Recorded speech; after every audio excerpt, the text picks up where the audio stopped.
The sky over Nairobi shimmered like a living ocean that morning. People looked up from their markets, their breakfast tables, their morning commutes, as the clouds began to ripple in symmetrical patterns. Too perfect, too deliberate, too unnatural. Within minutes, every device connected to the global network lit up with the same message, repeated in hundreds of languages. Remain calm. You are being observed. For years, humanity had dreamed of this moment, contact. But when it came, it didn't feel like a dream. It felt like standing on the edge of something vast, ancient, and watching back.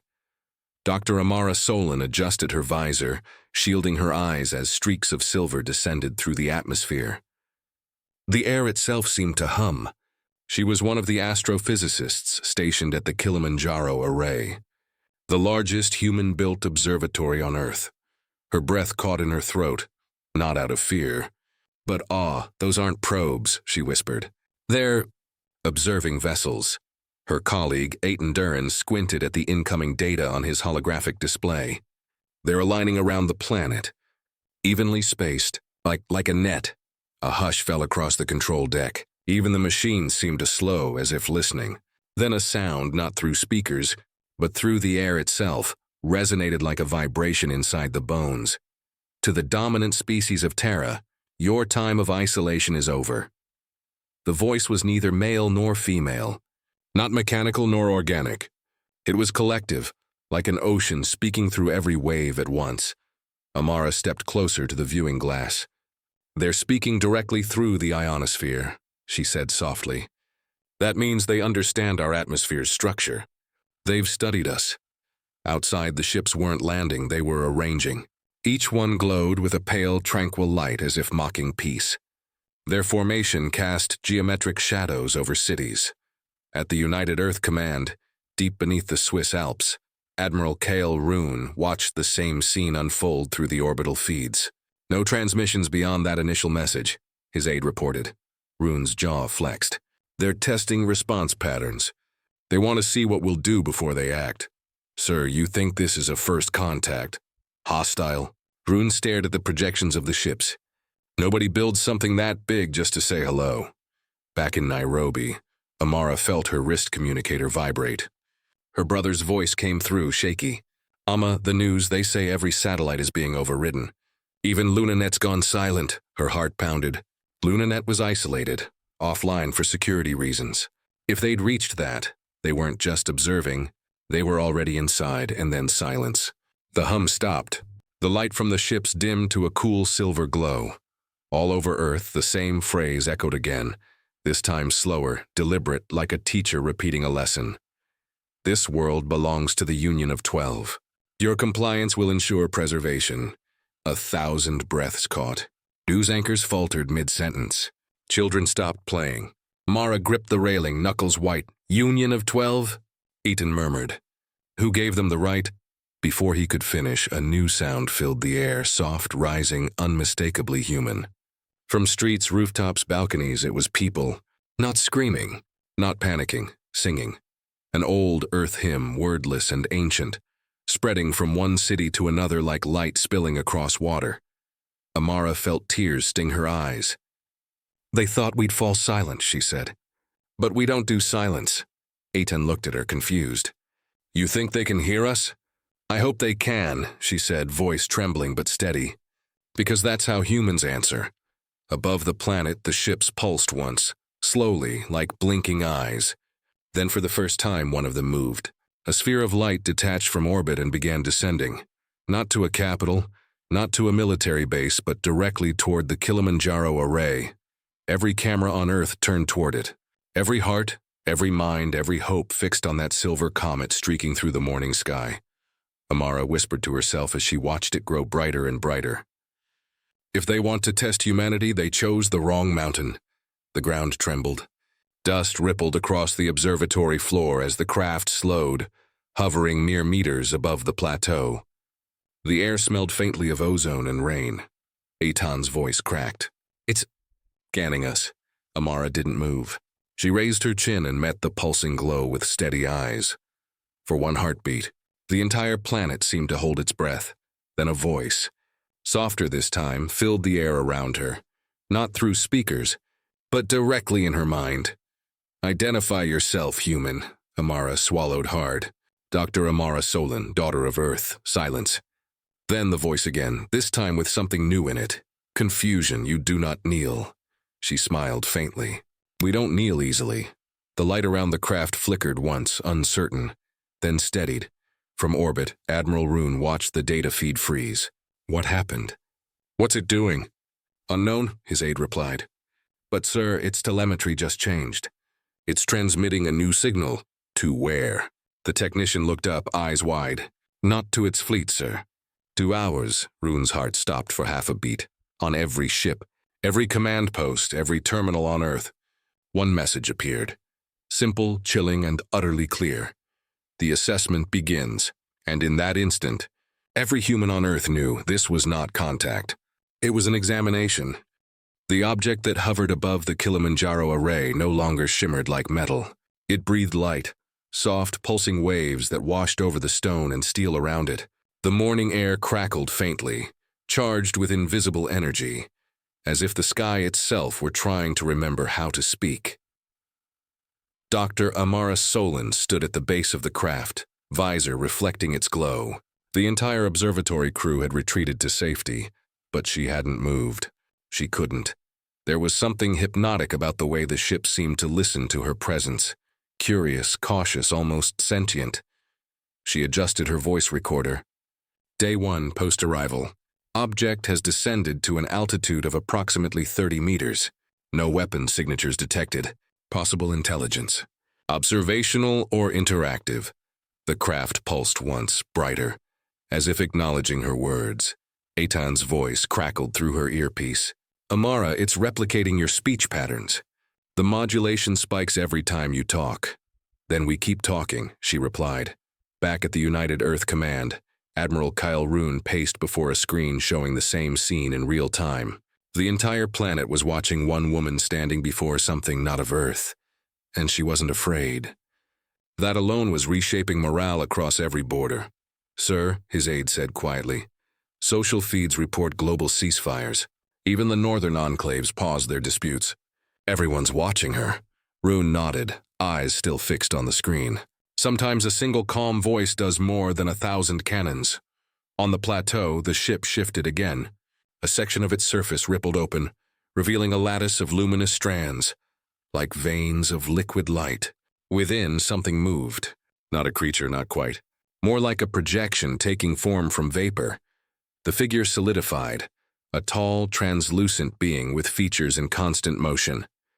Its body shimmered like sunlight refracted through glass. It had no eyes, yet Amara felt it looking at her. When it spoke, the sound wasn't through air. It was through resonance, vibrations carried directly into thought. This species is not as recorded. "Clarify your purpose, daughter of carbon." Amara steadied her breath. "Our purpose? To learn, to survive, to understand what stands before us." The figure tilted its head slightly, like a scholar considering a paradox. "You speak without permission. Your defiance does not align with compliance protocols." Aiton's voice came through again. "Amara, it's transmitting data packets toward orbit. The fleet's, responding. They're comparing us to archives? Archives." He hesitated. "Old ones. They're referencing civilizations the Union of 12 erased." Amara's pulse quickened. "Erased? Whole species. Purged for resistance." The alien's voice deepened, now echoing faintly through the valley. "You were to submit. But you speak of understanding. Why?" Amara met its formless gaze. "Because that's how we survive. We learn what others fear. We remember what they forget. And we don't stop asking questions." The light flickered erratically. Then the alien turned its head toward the mountains beyond, as if listening to distant echoes only it could hear. "Curious," it murmured. "Your neural pattern carries dissonance and harmony simultaneously.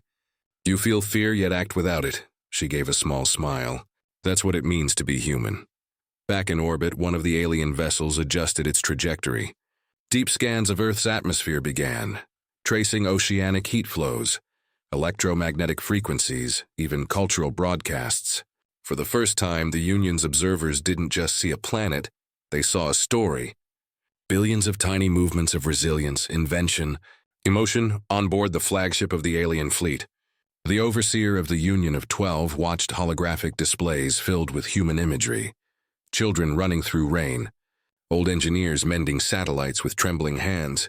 A nurse wrapping a stranger's wound during a blackout. None of it aligned with their expectation of primitive aggression. They persist, the overseer said quietly. Even in stillness, they move. A second voice, cold and sharp, replied, "Persistence without compliance breeds rebellion, or revolution." Silence. Down on Earth, Amara took a cautious step forward. The alien's image flickered, uncertain. "You are scanning us," she said. "You are trying to decide if we're worth preserving." The being's head turned toward her again. "Preservation is granted to those who submit to order." "Order?" she echoed. "You call that peace?" It tilted its form. "Peace is the absence of resistance." Amara shook her head slowly. "No, peace is when we understand each other enough not to need control." For the first time, the alien's surface dimmed. A faint hum passed through the air, and the being's projection wavered. "Your definition is anomalous." "Maybe that's the point," Amara said softly. "We don't fit your definitions." Above them, the clouds parted again as beams of white light descended across major human cities: New York, Tokyo, Lagos, São Paulo, Islamabad, Melbourne. Each beam revealed a smaller vessel emerging into view. Run received the transmission seconds later. 12 probes descending, his aide reported. All synchronized. "This isn't an attack, it's something else. What are they doing?" Rune asked. The aide swallowed hard. "Sir, they're scanning for genetic variants. It looks like they're cataloging us." "Cataloging," Rune repeated. "Like a specimen drawer." Back at Kilimanjaro, the alien projection stepped closer to Amara, its light brushing across her skin. It wasn't cold. It felt like standing in sunlight after a long winter. "You are the only species recorded to build knowledge from conflict without extinction." The Union predicted collapse. "Yet you remain," Amara raised her chin. "We remain because we remember what loss feels like. We don't erase what's inconvenient. We learn from it." The being paused. Then faintly it asked, "Is that strength?" "Yes," she said simply. "It's called humanity." There was a long silence. The alien tilted its form again. Then abruptly its light fractured into thousands of shards, scattering upward into the sky. "Amara!"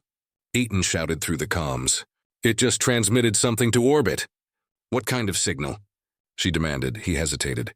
"It's encrypted, but the translation core caught one phrase before it vanished." "Tell me." Eaton's voice was barely above a whisper. "They are not as recorded." Amara looked up at the retreating light, the sky glowing faintly in its wake. A tremor of wind swept through the plateau, carrying the smell of dust and ozone. Far above, the Union's fleet broke formation. Their pattern, once perfect and symmetrical, wavered, uncertain. Admiral Rune's command room erupted in confusion. "What are they doing?" someone shouted. Rune stared at the live feed. "They're hesitating." He leaned closer to the screen, watching as the ships seemed to circle one another. Their light sequences changing in irregular, almost conflicted patterns. "They thought they understood us," he murmured. "Now they're not sure what they've found." Amara stood alone beneath the bright African sun, her voice calm but filled with quiet defiance. "They came to study us," she said softly. "But maybe they'll discover something they weren't prepared to find."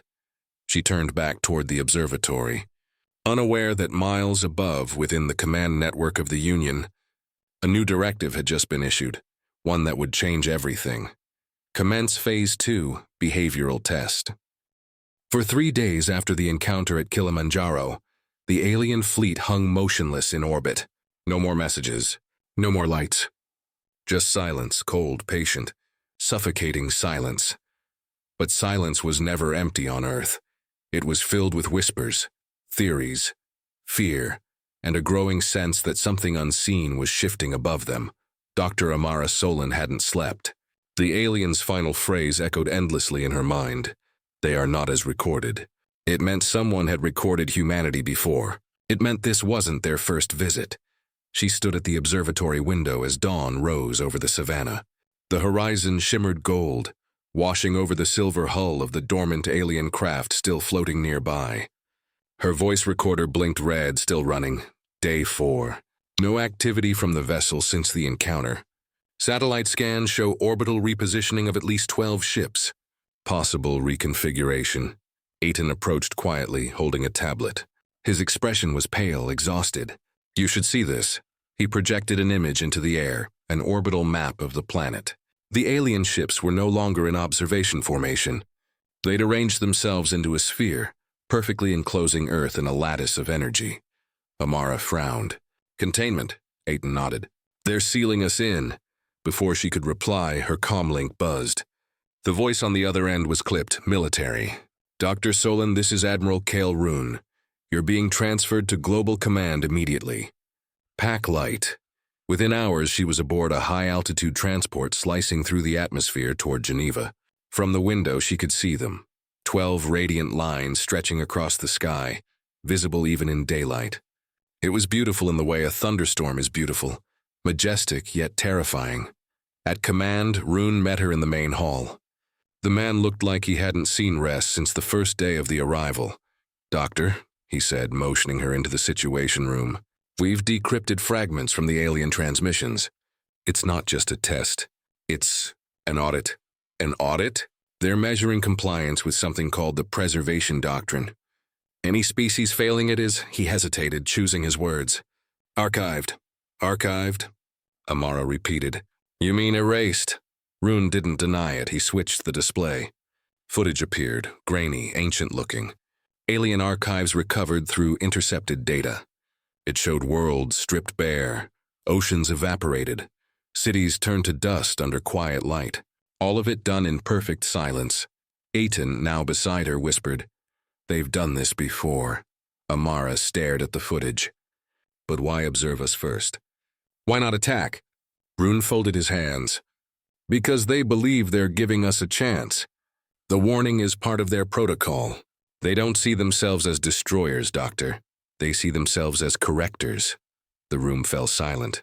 The screens flickered again and an unfamiliar image appeared. A symbol. 12 interlocking circles forming a ring. The Union's emblem. Then unexpectedly, a new transmission cut through the system. It wasn't intercepted, it was delivered. The voice was the same one Amara had heard at Kilimanjaro. To the species of Terra, your behavioral data is incomplete. Non-compliance detected in 38% of observed entities. Further resistance will result in enforcement. Rune turned toward the technicians. Trace the signal source. Sir, it's coming from multiple orbital points simultaneously. Amara frowned. They're not talking to us anymore. They're talking about us. They're debating what to do. At that moment, every global feed, from city screens to personal devices, flickered on. The same message filled the airwaves. Prepare for synchronization. Lights dimmed across entire cities. Electric grids surged. The atmosphere rippled faintly, visible to the naked eye. Aiton's voice trembled. They're doing something to the ionosphere. Rune barked, Get me all comm satellites offline now. But Amara's eyes widened in realization. It's not our machines they're after. It's us, the Admiral turned sharply. Explain. They're mapping human consciousness patterns, emotion, reaction, coordination. It's a psychological model. They're trying to see if we'll break under uncertainty. Meaning? She looked him straight in the eye. They're testing our unity. Outside, the sky shimmered like liquid glass. Birds scattered mid-flight. The air vibrated faintly and then nothing. The world went still, then came the hum. Low, steady, inescapable. It wasn't sound, it was felt. It resonated deep inside every chest, every heartbeat sinking slightly out of rhythm. Children clutched their heads. Radios crackled with static that whispered half-words, like distant memories. In the command center, instruments spiked erratically. One of the scientists gasped.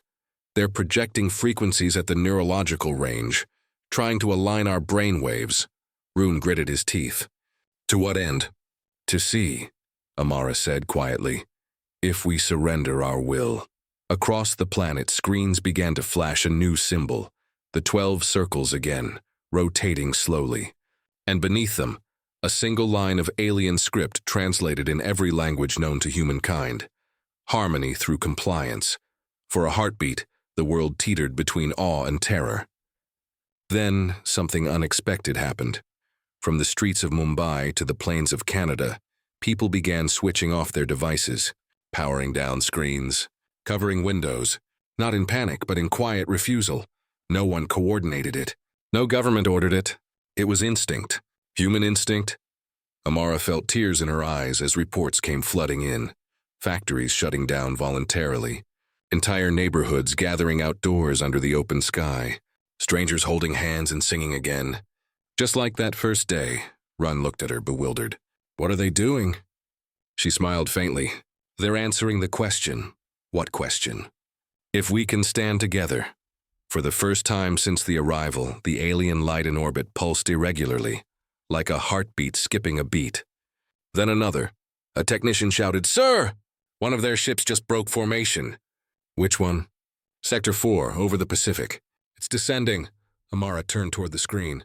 The vessel streaked downward through the clouds, glowing like a second sunrise.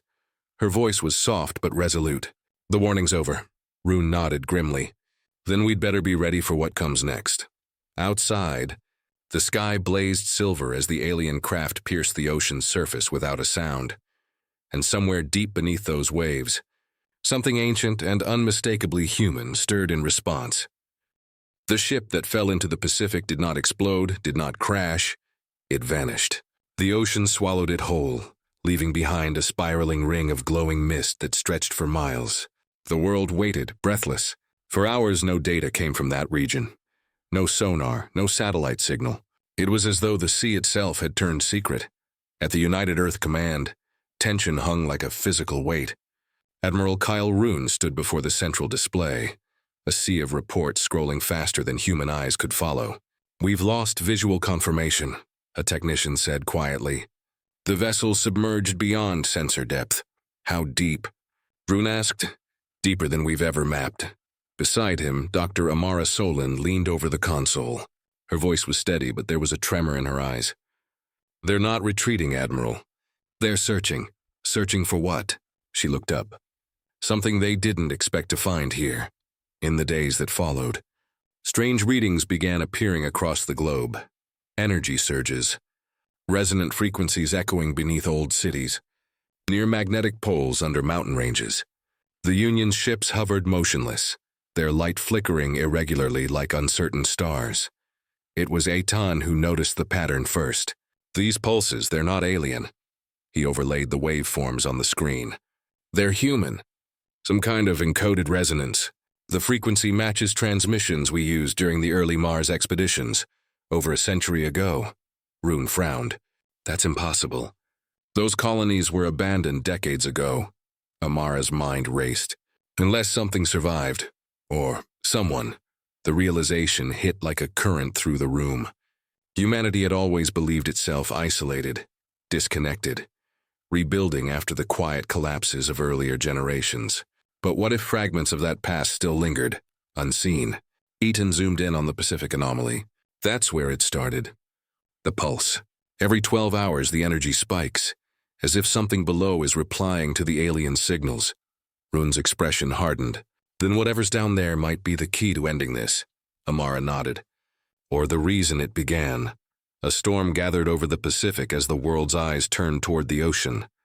Fleets moved quietly under orders of silence. Submarines, research vessels, drone swarms, all converging on one point, the anomaly's heart. Amara stood aboard the command carrier Dauntless, the deck trembling beneath her feet. Waves crashed against steel, the sky alive with lightning. She could see it now, the ring of light hovering above the water, pulsing like a heartbeat. "Telemetry stable," Eitan reported. "We're approaching the perimeter." "Any response from the aliens?" He hesitated. "None, they're watching." The word felt heavy. Watching, like a teacher waiting to see if a student would pass or fail. Suddenly alarms blared. Massive energy spike below us.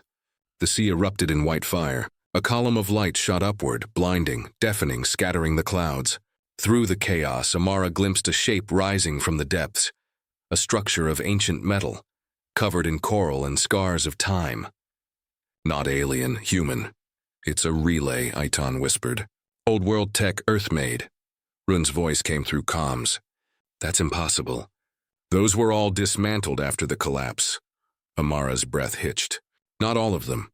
The structure broke the surface fully now, a massive cylindrical tower humming with energy. On its side, the faded words still visible beneath the rust. Project Daedalus. Do not reactivate lightning flashed. And for a heartbeat, the ocean looked alive. Eitan turned to her. Disbelief in his voice. This isn't just a signal relay, it's a defense grid. One of the first built to repel deep space incursions. But who reactivated it? She asked. Before he could answer, the lights across the Dauntless dimmed. Communications dropped. Every human vessel in the area went dark. On the horizon, alien ships descended through the clouds, their lights glowing crimson for the first time. Run's voice crackled through static. Amara, they think it's an attack! The reactivation, whatever you're doing, shut it down. She turned to Eitan, but he was frozen, staring at the readings. Amara, look, this signal, it's broadcasting our own defense codes. They've been using them. The Union didn't come to destroy us. They came because of this. Because of what? He met her eyes. Because someone from Earth already attacked them. A long time ago. The realization sank like ice through her chest. No, she whispered. That can't be right. Check the logs, he said, voice breaking. The first Daedalus signal went out 60 years ago, long before any of us were born. Outside, the storm intensified. The alien fleet formed a perfect circle overhead, their formation glowing like a halo of judgment. Amara shouted into the comms, Admiral Rune, it's a misunderstanding. The signal isn't new, it's ancient. They're reacting to a ghost. Static answered her. Then, Rune's voice low, strained, I believe you, Doctor. But they don't. A sudden tremor rocked the carrier. The alien beam struck the ocean near the relay, sending waves taller than buildings across the surface. Amara was thrown to the deck, her headset ripped away. When she looked up, Eitan was gone, pulled by the surge, vanishing into the mist. Eitan, she screamed. Through the chaos, she saw him one last time, clinging to the rail of a drone platform, struggling to stabilize the terminal. His voice came faintly through the wind. If they think we're the threat, someone has to show them we're not. Don't, Eitan, wait! But he had already overridden the safety lock. The old relay's core glowed white-hot. A hum rose, deep and resonant, echoing across the sea. Amara stumbled toward the controls, but it was too late. The relay released a final surge of light that cut through the clouds, reaching straight into the heart of the alien formation above. The sky went white, and then silence. When the light faded, half the alien fleet had vanished from sensors, not destroyed, gone. The others hovered uncertainly, their lights flickering between blue and red, like indecision made visible. Amara stood in the rain, chest heaving, staring at the place where her friend had stood moments before. He didn't mean to fight, she whispered. He meant to show them. The comlink crackled softly. Rune's voice came through, hoarse. Doctor, what have we done? She looked up at the storm-torn sky. We've given them a reason to decide. Above, the remaining alien ships began to rotate slowly, forming a new pattern, one Earth had never seen before. It wasn't symmetrical. It wasn't precise. It looked human. Run's voice wavered. What does it mean? Amara wiped the rain from her face. It means they're not united anymore. She turned back toward the glowing sea, whispering to the wind. And now we have to survive their argument. The ocean was still glowing when dawn came. Smoke curled above the horizon where the alien fleet had vanished. But the silence that followed wasn't peace. It was judgment. Across the planet, every screen came alive with static, then with light. The alien Union's signal was everywhere, in orbit, on the ground, even bleeding through radio frequencies that hadn't been used in a century. It wasn't a message in words. It was a sound, deep, pulsing, ancient, a declaration. They're calling for retaliation, Admiral Rune said, his voice steady despite the fatigue in his eyes. They think we use the relay as a weapon. Dr. Amara Solon stared out at the endless sea. Maybe we did, she whispered. But it wasn't meant to kill. It was meant to reach them. Rune turned sharply. Tell that to the ones who vanished.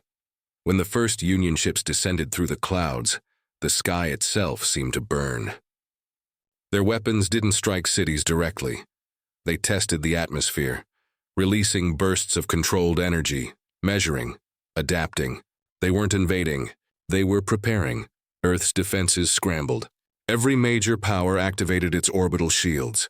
Every remaining drone and fighter lifted into the air. Nations that had spent decades divided now stood shoulder to shoulder under one flag. Not out of loyalty, but survival.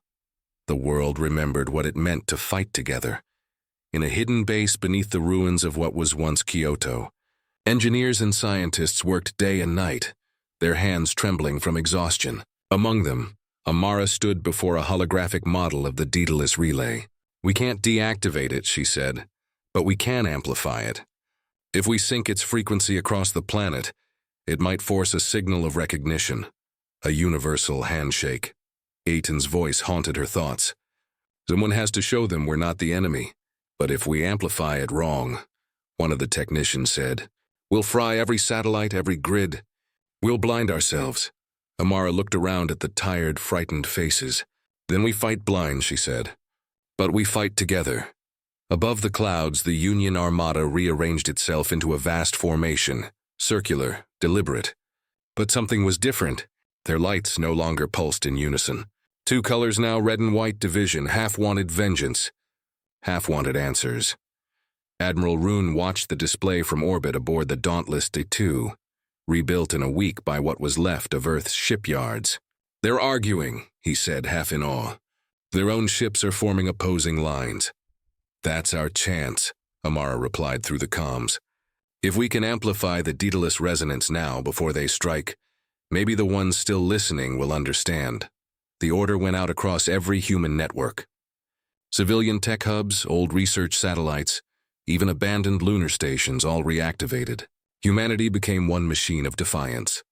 On screens around the world, children and elders worked side by side, connecting old terminals, redirecting energy grids. Farmers rerouted wind farms. Students hijacked school networks. The message was simple and written in light. "We are here, we remember. We will not be erased." When the pulse began, it wasn't military. It was human, a symphony of frequencies born from every corner of Earth. Laughter, music, heartbeats, the sound of oceans, the rhythm of life itself. The alien fleet above hesitated. Then the red faction struck. Beams of light tore through the sky, burning through clouds, hammering at the shields that barely held. Cities shuddered, mountains glowed. But the humans didn't stop. From Antarctica to Nairobi, from the ruins of Tokyo to the deserts of Nevada, the signal kept building wave after wave, stronger, brighter. Rune's voice roared through the static. "All stations, hold your line. Give them everything you've got." On the Dauntless 2, flames licked at the hull, alarms screaming. Rune turned to his crew, eyes blazing. "They think we're fragile. Let's remind them what fragility fight's like." In orbit, Earth's remaining ships pushed forward, drones, shuttles, even mining rigs armed with scavenged weapons. They had no formation, no unified command, just will. Amara activated the final link to the Daedalus relay. "This isn't for war," she whispered, fingers trembling over the console. "It's for understanding." The relay's core flared open, sending one last pulse into the heavens. For a moment, everything went silent again.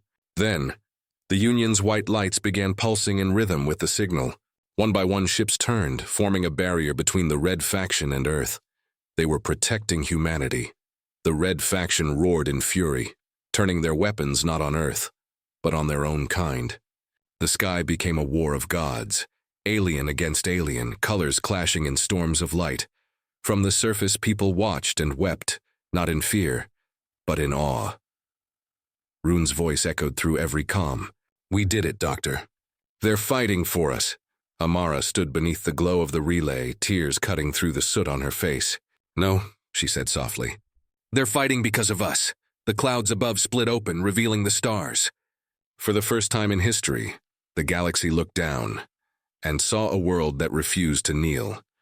Humanity had awakened, and the universe would never again call them weak. The stars flickered like candle flames caught in a storm.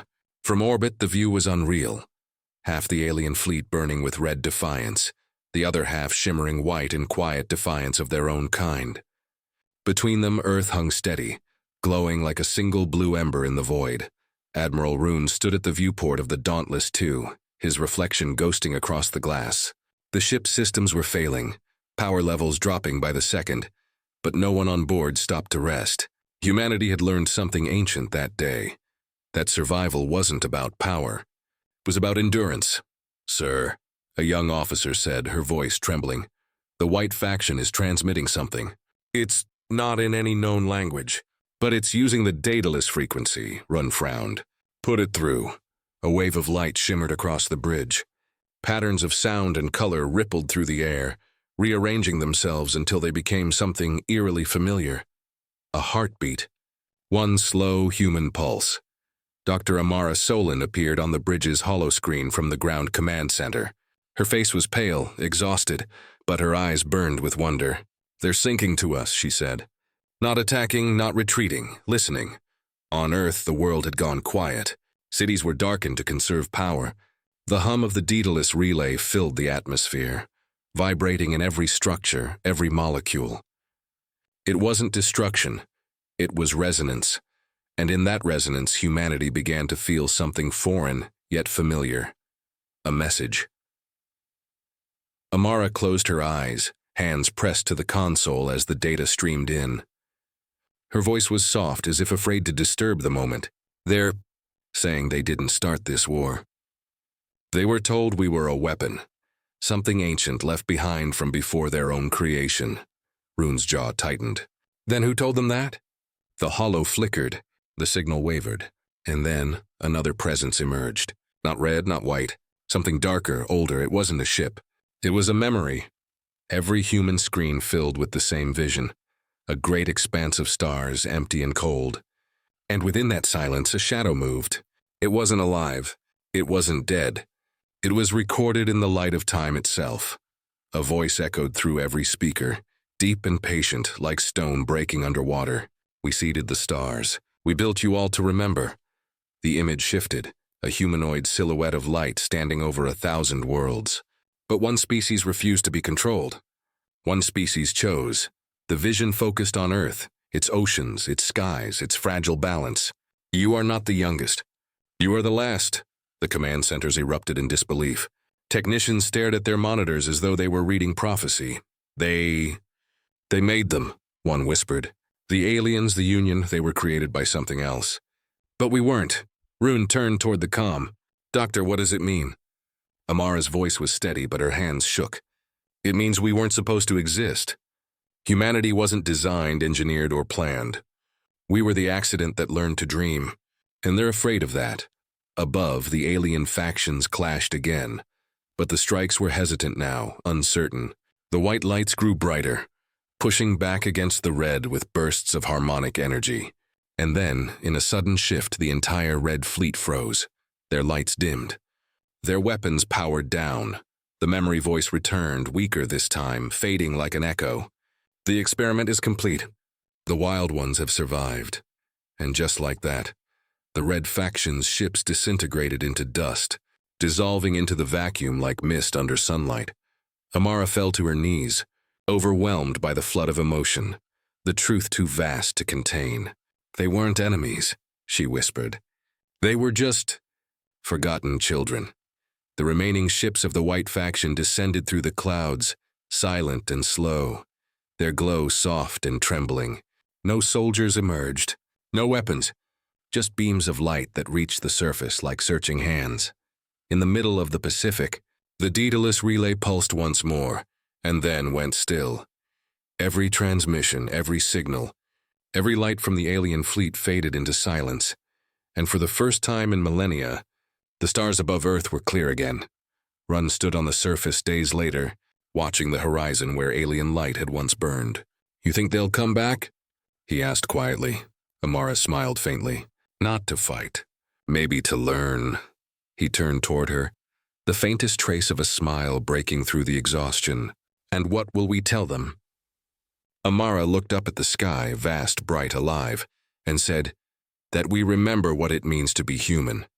And that's enough. But as the wind shifted, a faint hum rose from beneath the ground. The Daedalus relay still alive, still listening. Somewhere far beyond the stars, Another pulse answered. A single word echoed through the deep black, acknowledged. The skies above Earth had never looked clearer. For the first time in centuries, there were no satellites, no surveillance grids, no hum of orbital engines, just clouds drifting across a blue so deep it felt endless. The world was quiet again. But it wasn't the silence of defeat. It was the silence that comes after a storm, when the air is clean and everything feels new. Dr. Amara Solon stood atop the cliffs overlooking the Pacific, where the Daedalus relay once shone like a second sun. Now it was buried beneath layers of mist, its metallic heart pulsing only once every few hours.